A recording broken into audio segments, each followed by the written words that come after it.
toks nepaprastas gyvenime ir toks beprotiškai gražus, gėlės žiede, vandens čiurlenime atrandam žmogiškus bruožus.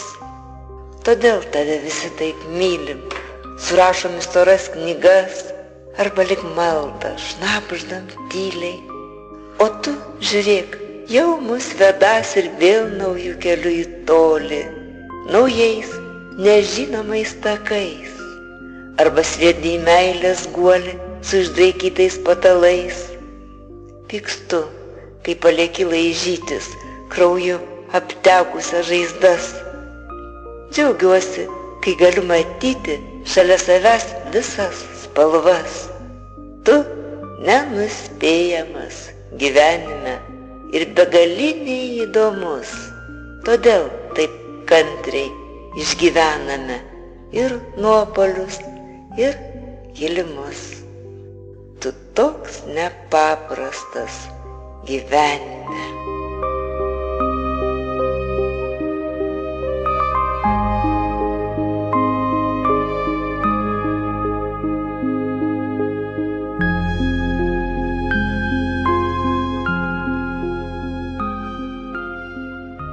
Išgerki už mane šį liūdną vakarą, už pergalės ir tai, kas nesvarbu, ir už japonišką vyšnaitę sakurą, pražydusią tarp svetimų, už smarkų lietų merkiantį praeivį, už ašarą nubėgančią stiklu, už mūsų vaizdą veidrodyje kreivą, už tai, kad vis dar esame kartu, už tą vidinę netvarką ir maištą kasdienėje būty lyg pragare, kai kiekviena minutė tyliai gaišta iš mūšio lauko pasitraukdama. Toj spengiančioj tyloj mintis be ryšio nuvyk šalin ir jų prasmės nesverk. Išgerki už mane šį liūdną vakarą, už sielą pasiklydusią. Išgerk.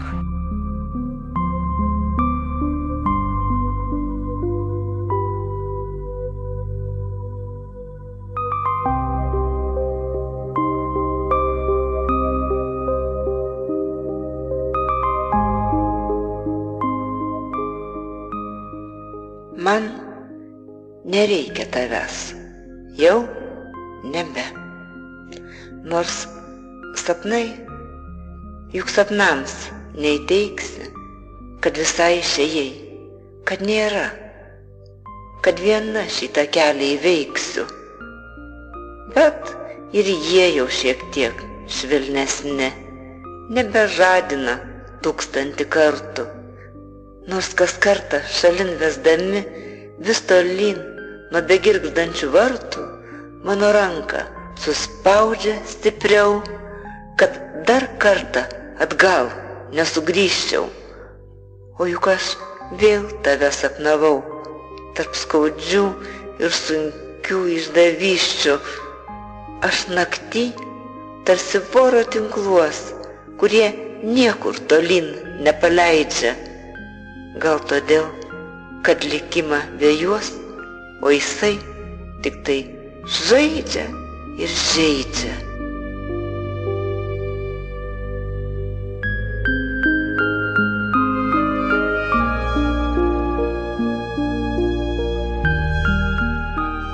Prie visko pripratau.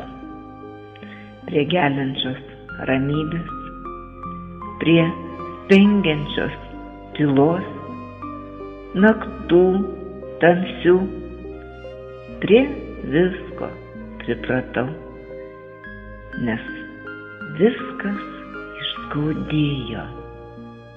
Prie pripratimo tik priprasti negaliu.